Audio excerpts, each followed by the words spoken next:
বহুল প্রতীক্ষার ভারত পাকিস্তান ম্যাচ, যে ম্যাচ নিয়ে চরম উত্তেজনা থাকে ভারত পাকিস্তান ভক্তদের। এর বাইরেও থাকে পুরো ক্রিকেট বিশ্বে। ক্রিকেটের পুরনো দৈরথ, যে ম্যাচগুলো আইসিসির বড় ইভেন্ট ছাড়া দেখা অকল্পনীয়। তাই বড় টুর্নামেন্টে ভক্তদের এই ম্যাচগুলো নিয়ে উন্মাদনা থাকলেও হুমকির মুখে পড়তে হয়েছে অনেকবারই। কিছুদিন আগেই সামাজিক যোগাযোগ মাধ্যমে জঙ্গি হামলার একটি পোস্টার ভাইরাল হয়েছিল এই ভারত পাকিস্তান ম্যাচ নিয়ে। এবার বেরিয়ে এলো এক অদ্ভুত তথ্য, ভারত পাকিস্তান ম্যাচের পিচ নিয়েই কিউরেটরও কনফিউজড। চলুন পুরো বিষয়টি নিয়ে বিস্তারিত জানা যাক। টি-20 বিশ্বকাপের শুরু থেকেই নিউ ইয়র্ক নাসাউ স্টেডিয়ামের পিচ নিয়ে বিতর্ক চলছে। ড্রপ ইন পিচ বসানোর পর খেলার জন্য প্রস্তুত হতে সময় লাগে। অভিযোগ উঠেছে তার আগেই বিশ্বকাপের ম্যাচ আয়োজনের। এই পিচে ভারত পাকিস্তান রোমাঞ্চকর লড়াইয়ে আজ রোববার রাতেই মুখোমুখি হবে। তার আগেই চলছে পিচ নিয়ে কাটা ছেঁড়া বিশ্লেষণ। নিউ ইয়র্কের পিচ নিয়ে স্বয়ং কিউরেটরও বিভ্রান্তিতে আছেন বলে মন্তব্য করেছেন ভারতীয় অধিনায়ক রোহিত শর্মা। এর আগে ভারত নিজেদের প্রথম ম্যাচে আয়ারল্যান্ডের বিপক্ষে এই পিচে খেলেছিল, যেখানে কোনো বল অনেক নিচু, আবার কোনোটিতে অস্বাভাবিক বাউন্স উঠতে দেখা যায়। তেমনই এক বাউন্সার রোহিতের কাঁধে আঘাত করায় তিনি 50 করার পর বেশিক্ষণ ব্যাট করতে পারেননি। ক্রিজে ছেড়ে যান রিটায়ার্ড আউট হয়ে। এছাড়া ভারতের জয় নিশ্চিত করা ঋষভ পান্ত পিছে বলের এমন অনাকাঙ্ক্ষিত আচরণে নাজেহাল হয়েছিলেন, যা নিয়ে বেশ সমালোচনা করেছেন ভারতের সাবেক তারকা থেকে শুরু করে ক্রিকেট বিশ্লেষকরা। নিউ ইয়র্কে বিশ্বকাপের প্রথম ম্যাচ খেলেছিল দক্ষিণ আফ্রিকা শ্রীলঙ্কা।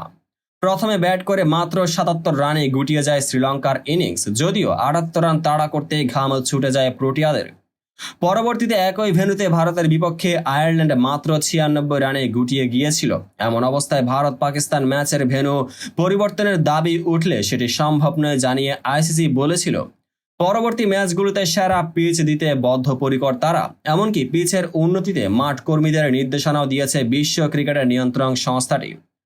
যদিও পরিস্থিতি বেশ পাল্টায়নি। আইসিসির দেওয়া আশ্বাসের পর নেদারল্যান্ডস গতকাল মাত্র 103 করেছিল। সে রান তাড়ায় বেশ সংগ্রাম করতে হয়েছে ক্রোয়েশিয়াদের। জয় এসেছে 19তম ওভারে। নাসাউয়ের পিচ নিয়ে গতকাল প্রশ্ন উঠেছিল ভারতীয় দলের সংবাদ সম্মেলনে। এ সময় অধিনায়ক রোহিত বলেন, নিউ ইয়র্ক তো আমাদের ঘরের মাঠ নয়, আমরা এখানে দুটো ম্যাচ খেলেছি, তবুও এখানকার পিচ নিয়ে খুব বেশি ধারণা নেই। এক একদিন এক এক রকম আচরণ করছে পিচ, এমনকি পিচ কিউরেটরও কনফিউজড। এর থেকে বোঝা যায় আমাদের অবস্থাটা কিরকম। আমরা এখনো জানি না পাকিস্তানের বিপক্ষে কোন পিচটাই খেলা হবে, তবে এটুকু বলতে পারি যে দল ভালো খেলবে এবং আমরাই জিতব। ভারতীয় দলের ব্যাটিং কোচ বিক্রম রাথোরও এই পিচে ব্যাটিং করা চ্যালেঞ্জিং বলে জানান। এই উইকেটটা বেশ চ্যালেঞ্জিং, বিশেষ করে ব্যাটিং করাটা বেশ কষ্টকর। এখন পর্যন্ত আমরা সেটাই দেখেছি, তবে আমাদের এই উইকেটেও রান করার উপায় খুঁজে বের করতে হবে। আমাদের দলে স্কিলের কোনো অভাব নেই, অভিজ্ঞতারও কোনো অভাব নেই ব্যাটিংয়ে। বিশেষ করে এই ধরনের উইকেটে খেলতে আমাদের ব্যাটাররা সিদ্ধহস্ত। যে কোনো ধরনের উইকেটে ভালো ব্যাট করার মতো একাধিক ব্যাটার আমাদের দলে রয়েছে। আমি মনে করি বছরের পর বছর ধরে এটাই আমাদের দলের সবচেয়ে বড় শক্তি। তিনি আরো বলেন, ভিন্ন পরিস্থিতির সঙ্গে আমরা খুব সহজেই মানিয়ে নিতে পারি। আগেও এটা আমরা প্রমাণ করেছি, এখন ফের আমরা এটা প্রমাণ করব। আমার মতে নিউ ইয়র্কের উইকেটে আমাদের মানিয়ে নিতে অসুবিধা হবে না, তবে আমাদের এই উইকেট নিয়ে চিন্তা ভাবনা করলে চলবে না। মানিয়ে নিয়ে এই উইকেটে আমাদের প্রতিপক্ষ বোলারদের মোকাবেলা করতে হবে।